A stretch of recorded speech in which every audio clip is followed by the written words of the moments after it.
Speaker, the early years of this government was characterized by a crippling power crisis. The shortage of power led to a very unpopular load management program.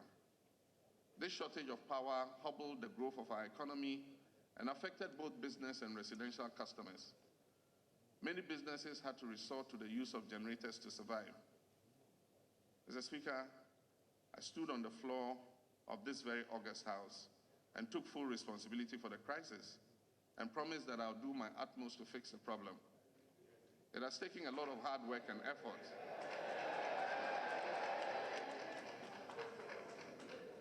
Mr. Speaker, it has taken a lot of hard work and effort. Fast-tracking the deployment of emergency plans and speeding up the completion of ongoing plans ensured that we added more than 800 megawatts of power over an 18-month period. This increased generation, in addition to the energy sector levy and ongoing works to restructure the legacy debt of the power utilities, has helped to stabilize the power situation in our country. With the expectation of more domestic gas from the TEN and Sankofa fields, Ghana is entering into an era of energy self-sufficiency. Indeed, the warning signals have started sounding about the danger of overcapacity and excess redundancy in our power generation sector. We have agreed to work with the World Bank to rationalize the addition of new plants and ensure that we achieve optimum utilization of existing plant capacity. Mr. Speaker, access to power under my administration has continued to increase. Ghana has one of the highest access to electricity, estimated to be above 80% currently. Additional pending electrification programs like the China Water Company program and the Hunan Energy projects will bring even more communities onto the national grid. At the start of our term in office and for many years prior, there has been national dissatisfaction at the declining standards of education at the basic and secondary levels. Lack of access to both basic and secondary education has meant that many children were being left behind. A shortage of professionally trained teachers, teacher absenteeism, shortage of core textbooks, resulting in a situation in which 4 children shared 1 textbook. Dilapidated schools, lack of science laboratories and workshops, among others, manifested in declining results at the Basic Education Certificate Examination BECE and West African Secondary School Certificate Examination WASSCE. Our vision under my administration has been to turn this situation around and not only improve access to education, but also improve the quality of education. Mr. Speaker, we're witnessing a significant improvement in our educational outcomes. More children than ever before in our history are having access to education at the basic and secondary levels. With the distribution of free textbooks, children have access to all the core textbooks and no longer have to share. In excess of 2,000 dilapidated schools, popularly referred to as schools under trees, have been replaced. Teachers are more available and are more evenly distributed than has been the case in the past. Teacher absenteeism is down from 27% to below 9%. Mr. Speaker, this has led to more engagement hours between teachers and students. The construction and population of 47 newly built community-day senior high schools means that more students are able to continue their education beyond the basic level instead of dropping out of school. These investments we have made are yielding results and reflecting in the performance of our children.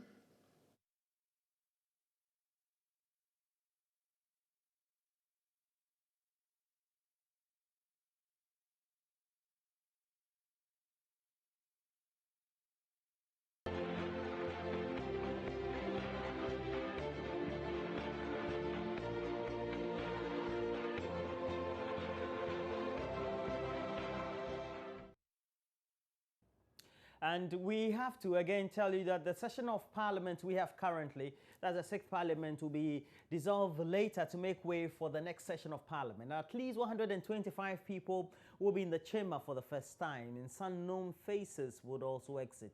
Both majority and minority caucuses, we already know, have chosen among themselves their leaders, but will the current Parliament be remembered for anything significant at all? And Mama Biwosu Obuaje will be live from Parliament. We already have had her the first time, and she will interact with Joe Wise. Joe also is a member of Parliament for Bekwai, and just coincidentally also, he has been chosen by his side of the House to become the first Deputy Speaker. And Theophilus Tetecha is a member of Parliament for Ablekuma Central. He didn't stand for re-election, and so will be out of Parliament to become an ex-parliamentarian, but they'll be sharing their experiences. And a consultant and an expert in parliamentary affairs is Dr. Rashid Draman. He's also helped Parliament put together the Parliamentary Institute, and we'll talk about a number of issues confronting Parliament, etc. But we know the President addressed the State of the Nation, and we are going to give you a number of reactions from that very event and what really took place thereafter, and we'll bring you all those. The original name for the place happens to be Flagstaff House, christened by the first president of the Republic of Ghana. And that was why it was christened, re-christened from Jubilee House to Flagstaff House. Does it take anything away if the incoming administration decides to rename it Jubilee House? I don't think that it takes anything away, but then the point is, we're establishing history. History, there's nothing you can do about it. Instead of this ding-dong, back and forth, it should remain what it is. Flagstaff House, even the Blaster Square was Blaster Square, it's going to Independence Square, it's going back to the Blaster Square. And there are reasons why these names were given. So you would advise that it stays the same and not be... I'll humbly advise that it stays. Well, it do look nice, because it doesn't take anything away from the fact that it was built by the new place was built by President Kufuor. It doesn't take anything away from him. All right, let's come to the main issue. The difference is there. Very well, let's come to the State of the Nation address today. You're an experienced member of Parliament. How different is today's State of the Nation address from others you've heard in the past? Oh, this is different because this is not the first time that the President is giving his last State of the Nation address. All along, it's been when the President has served the 8 years. When President Rawlings finished the 8 years, he gave somber the State of the Nation address, give an account of the state. And then President Kufuor also finished his 2 terms and delivered the speech. But this one, what makes it different is that President Mahama couldn't do the other 4 years. And that's a difference. There were huge expectations that he would be touting his many achievements, and especially in the area of infrastructure, but that didn't happen. Were you also expectant that he was going to, tout his achievements in his final State of the Nation address? I believe that the statement today dealt with some concerns that people have expressed about when he was on the campaign trail for Country to the People, when the boys around him, every now and then we talk about the fact that apart from Nkrumah, no other president has done as well that he has done in 3.5 years, and so on and so forth. Today, his speech dealt with those things. Mentioned all the presidents who have come before him, and christening the team as a relay. He has finished his part, he's handing over the baton to Nana Akufo-Addo, and expect that Nana will also continue with what has been started before he starts his. You understand? So I think that really, for me, has set a lot of questions that people have been asking us in connection with some of the things that the communication teams have been saying all over. What exactly are you saying? Are you saying that the team around him were telling him things that he wanted to hear and what were not actually the reality? No, that is not what I'm talking about. I'm talking about the communication team. You recall, I mean, it's been said over and over again that, after every inauguration or commissioning of a project, which was started as part of the handing over notes to him, and what we expected was that he will commend those who have come before him, and he does it. But after he has done the right thing, these communicators will also take the theme, such as what I've told you. People have been asking us here, that why is the president saying that apart from Nkrumah, when it comes to infrastructure, nobody has done better, no precedent, apart from Nkrumah, and we have had presidents who have come before him. And then we've been explaining quietly to people, we didn't want to go on air, but today the speech addressed it. Today the speech addressed it perfectly. Instead, that the right to information bill should be worked on today. We believe that the president has had 8 years, 8 good years, from vice president, president, and now he's after leaving it so late, telling us to pass it. I think that NPP administration under Kufuor, President Kufuor, also had the opportunity to pass that bill. They didn't. Yeah, but we now have another opportunity to pass it, and we will pass it. Is it likely that it could be passed within the next 24 hours? I doubt it. I don't think so. It will not happen because it is rushed. The parliament is closing. We are 48 hours or 24 hours in handing over. I don't think it is proper for us to pass it. This parliament cannot deal with that issue because it has not been dealt with comprehensively in the House. It will be a rush work, and I don't think it would happen. That's my opinion. And finally, speaking of the NPP, incoming NPP administration, Nana Akufo-Addo just yesterday announced some names of people who will be assisting him at the presidency. What do you make of those names that have been announced? Mensah Pare will be his chief of staff, and we have some young people in there as well. Well, the president-elect is an experienced politician, and he's had all these years to put these things together. So I believe the president, by naming these people, have reposed confidence in them, and I can only call on the people that the president has reposed confidence in to be diligent, work hard, so that the vision of the president is realized. I believe that the president has the mandate or the authority to appoint, and he's appointed them. And we ought to congratulate the president for moving so steadily and so speedily to appoint his team. And I believe by the time they finish the swearing-in ceremony, the president and his team, especially those close to him, will be in position to then take over and run. Suggestion that some of the people he has appointed to assist him, for example, John Jenapa, who's Deputy Chief of Staff, there are suggestions that he is too young and inexperienced. What do you make of such concerns? You know, the president-elect made a very important point that Abu Jinapor has been with him since a young lad, and that he has started as an errands boy, worked his way to become a lawyer today, and the president has so much confidence in him to appoint him to that position. Is it a question of loyalty or is it a question of competence? Both. Capacity to deliver? Both. You need competence as well as loyalty. The two go hand in hand. So they are not inextricably, you cannot pull them apart. So they are inextricably combined.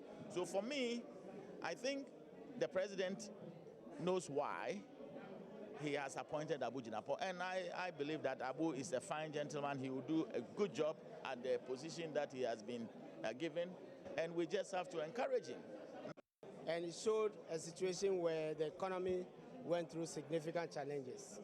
To mention 2 or 3 of them, the global economy, which he highlighted on, which affected us by way of commodity crisis, gold, cocoa, and at a point, crude oil prices, were all falling. The prices for all these commodities were falling. We inherited single spine, we inherited subsidies, we inherited a power crisis that was caused by the 2.5 years of disruption in power supply. The president indicated that he came to the House and promised that many of these things will be fixed. As we speak, what the president sought to tell Ghanaians is that we are in a turnaround. The economy is not what it was. But more importantly, in terms of prospects, Ghana going into the oil and gas is also seeing a very strong services sector. Agriculture is rebounding, and therefore he emphasized that he's handing over, using the baton as an example, he's handing over an economy that is stronger, and many of the problems that he faced having been resolved, particularly power, which you were talking to my deputy a short while ago. But let us remember in the context of power that we have a third FPSO coming, that's the Sankofa FPSO. And so from the emergency power, we are moving to a sustainable power environment where Ghana is going to see 3 FPSOs, the Jubilee FPSO, the 10 FPSO, which is producing, and the Sankofa FPSO. What the Sankofa FPSO epitomizes is a massive supply of gas, which we are going to use domestically to fuel independent power, VRA, Asogli, and other power stations. And that is the context in which the deputy was saying that we should see a sustenance of the program, not a retrogression or regression, of the power agenda. And as we speak now, we have stopped actually taking applications for independent power production. And that is because the applications that we have currently, including those that have gone through Parliament, and the emergency power is enough to make the supply of power exceed demand, which is a reversal of the situation. So it's not just about doing so, it's about we producing enough, of gas to feed our own plants and reduce the reliance on the gas that flows through the West Africa gas pipeline.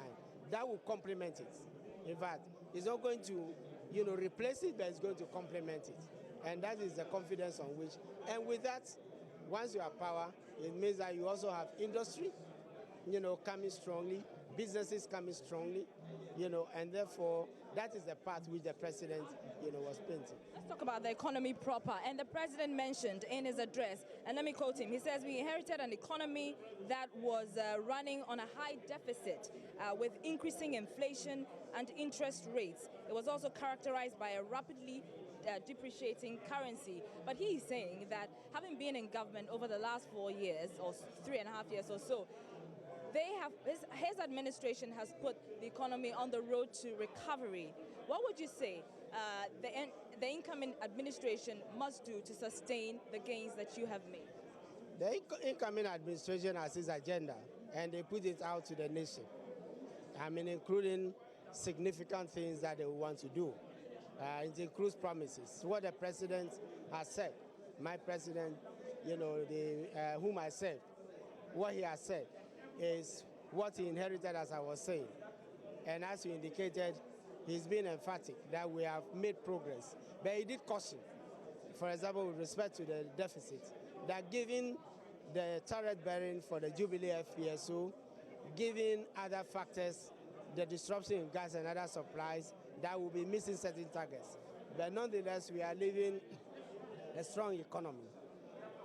I would like to put whatever we are going to, tell the incoming administration in the context of the transition. We have been meeting with them. They have been asking questions. We have presented the handing over notes. And I would rather leave it, that when those, reports come out, then Ghanaians will see the context. I wouldn't want to be the one who prejudges, but I can say for sure that we are giving maximum assistance. Many of those in administration are people we know, and we are giving them maximum, support to make sure that they take an economy and carry it. As the president said, presidents come and go. He took over, And he enumerated the work that had been done all the way from President Rawlings within the Fourth Republic through President Kufuor, President Mills, and to himself. And as he said, Nana Addo is somebody, President-elect Nana Addo is somebody he has worked with in Parliament. He knows him very well, and we can only wish, them well, or as Ghanaians well, because that is what, we chose, as, the way forward.